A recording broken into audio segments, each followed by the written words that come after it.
भगवान की जय। पवन सुत हनुमान महाराज शांतिवर महेशनाथ महाराज की जय। गंगा माता की जय। जय हरी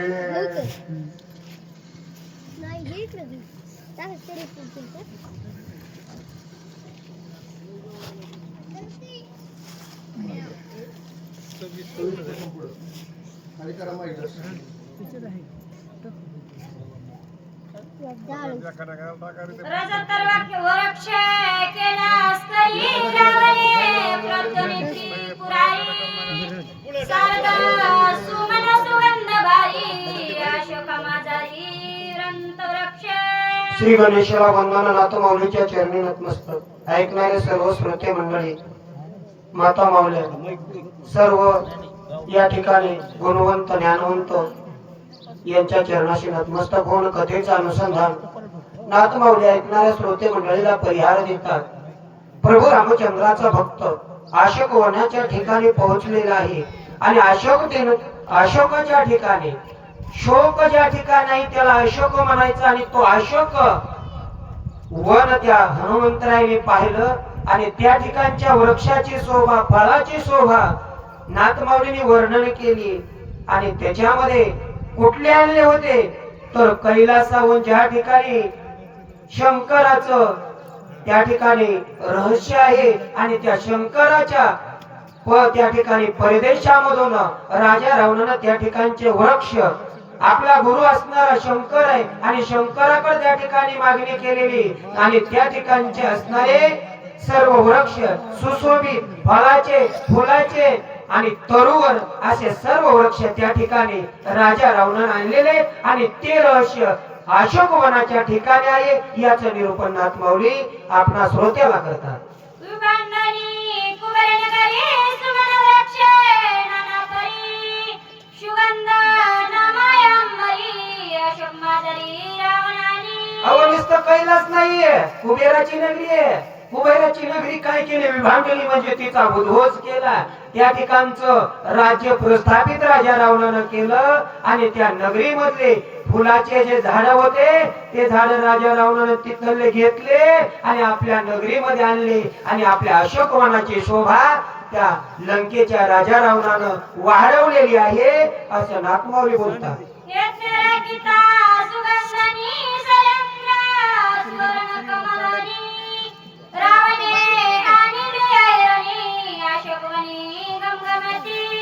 राजा रावणानं काय आणलं फुलाचे झाड आणले फळाचे झाड आणले आणि त्याचा सुगंध जो आहे ना तो सुगंध एवढा दरवळू लागला की त्या ठिकाणी नुसतं घम घम घम घम असा त्या ठिकाणचा सुगंध त्या हनुमंतरायाने आपल्या घराण्याद्वारे घेतलेला आहे. आपल्या नाकाला श्वास तो त्या ठिकाणी दरवळलेला आहे आणि हनुमंतराया बघतात काय अशोक वनाची शोभा आहे, काय अशोक वनाचं रहस्य आहे आणि ते स्वतः हनुमंतराया बघतात. परंतु बघण्याकडे त्या ठिकाणी चित्त हनुमंतरायाचं नाहीये.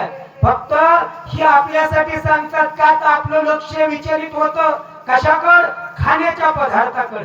हनुमंतरायाला त्याचं काही घेणे देणं नाहीये का तर माझ्या प्रभू रामचंद्राची सीता आहे आणि त्या सीता मातेचं कधी दर्शन घेऊ, त्या सीता मातेशी कधी मी संवाद करू ही आतुरता लागली आणि ज्या वेळेस त्या सीता मातेचं दर्शन होईल तिथून पुढं मी ह्या फळाकडे बघेन. तोपर्यंत हे फक्त दृष्टीस बघायला आहे, हात लावणार नाही. आपल्या त्या ठिकाणी पार्वती माता शेपटी आहे आणि त्या शेपटीला सांगितलं हनुमंतराय शंकर साक्षात महादेव आहे आणि पार्वती मातेला एकांतामध्ये संवाद केला. आपण या ठिकाणी आलो आणि या वनाचा विध्वंस करायचा आहे पण कधी सीता मातेचं दर्शन आणि सीता मातेबरोबर संवाद झाल्याच्या नंतर आपण दर्शन घ्यायच्या अगोदर पोट भरतो, आधी पोटोबा आणि नंतर विठोबा. पण हनुमंत म्हणे तसं नाही, आधी मातेचं दर्शन घ्यायचं आणि ज्या कार्यासाठी आलो त्या कार्याला आपण पूर्ण करायचं आणि नंतर या वृक्षाच्या फळाकडे बघायचं असा आदेश हनुमंतरायाने दिलेला आहे आणि त्या ठिकाणचा सुगंध दरवळू लागलेला आहे. हनुमंतराय त्या ठिकाणी पाहू लागलेले आहे.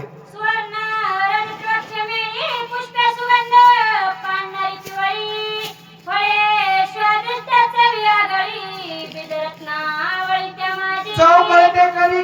केल्याच्या नंतर परंतु हनुमंतरायाच्या दृष्टीस पडलेले काही सोनेरी कलरचे, काही पांढरे, काही पिवळे आणि ते आरक्त लाल अशा पद्धतीचे फळ आहेत. आणि किती याची चव असेल खायच्या अगोदर त्या ठिकाणी अनुमान काढायचंय.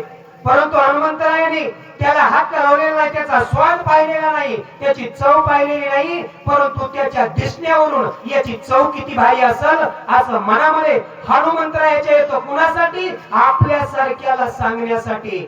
हे नाथमाऊली सांगतात. तया बीजपासून पुढे तीन वृक्षाची उत्पत्ती, एक वेळ फळाची मग शोभती नुसतीची. बघा हनुमंतराया बघतात आणि त्या ठिकाणचं दृश्य या ठिकाणी कसं आहे म्हणले अतिशय वेगळ्या प्रकारचं आहे.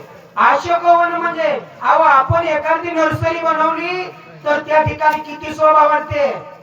परंतु या राजा रावणानं या त्रिजगातामध्ये कुठं जिथं सुंदर दिसन मनाला जे ठिकाणचा वृक्ष पटल तो वृक्ष कुठेही ठेवलेला नाही. तो आणलाय कुठं? स्वतःच्या अशोकवनामध्ये. मग त्या अशोकवनाची शोभा अतिशय आगमे आहे ते हनुमंतराय पाहतात. आशिया वृक्षाची जाती अशोकवनी नाना किती, शोभा शोय शोभती उडे मारुती ते माझे. नाथमाऊलींनी सांगितलं त्या अशोकाच्या ठिकाणी वृक्षाच्या नॅनो जाती किती किती जाती मी काय सांगू, असंख्य जाती. आणि त्या जाती पाहिलेल्या आहेत. वन पाहिलेलं आहे. वानराला आनंद कधी होतो? ज्या वेळेस वृक्षाचे त्या ठिकाणी दाटी असावा, या झाडावर त्या झाडावर उडी मारता यावा, मग त्या ठिकाणी वानर आनंद घेतो. आणि ही घनदाट अशा अशोकाच्या वनामध्ये जी झाडी ती हनुमंतरायांनी पाहिले आणि पाहिल्याच्या नंतर अतिशय आनंद होतोय. आता मी या ठिकाणी आनंद घेणार आहे, परंतु आनंद घेण्याच्या अगोदर माझ्या मनामध्ये पूर्ती करायची एकच इच्छा आहे, माझ्या सीता मातेशी कधी भेटू. अतिशय आतुरता त्या हनुमंतरायाला लागलेली. आणि ते झाल्याच्या नंतर मी या ठिकाणचं वन कसं आहे, या ठिकाणचे फळ कसे हे पाहणार आहे असे विचार हनुमंताच्या मनामध्ये आहे. आणि ते नाथमाऊली आपल्याला सांगतात.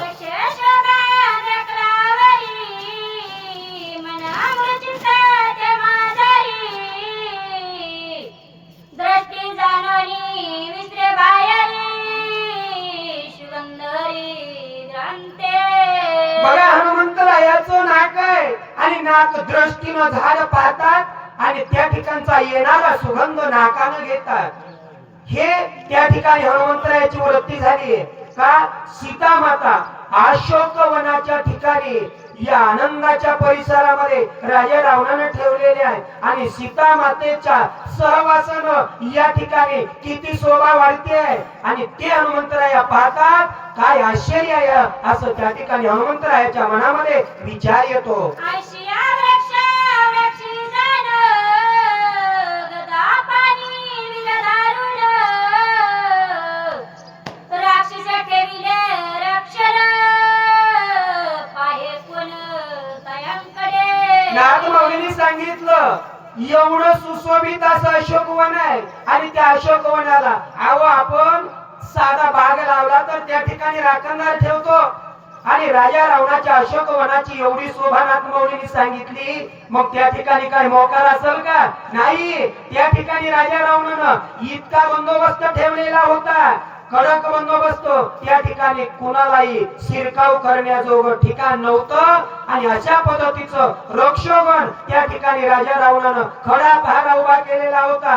कोणी वनामध्ये शिरू नये, वनाचा विध्वंस करू नये असा बंदोबस्त त्या ठिकाणी राजा रावणानं रक्षोगण ठेवून केलेला होता. दुर्धर वृक्ष माझाई हनुमान स्वयंच्या क्रीडा करी, राक्षस बळाची थोरी तृणावरी गणना. नाथमाऊलींनी सांगितलं राजा रावणानं रक्षोगण त्या ठिकाणी राक्षस सैन्य संरक्षणासाठी अशोकवनाच्या ठेवलेले. परंतु हनुमंतराया हे राक्षसाचं बळ तृणासारखं गवतासारखं मानू लागलेले. काय त्या बळाला गुमाना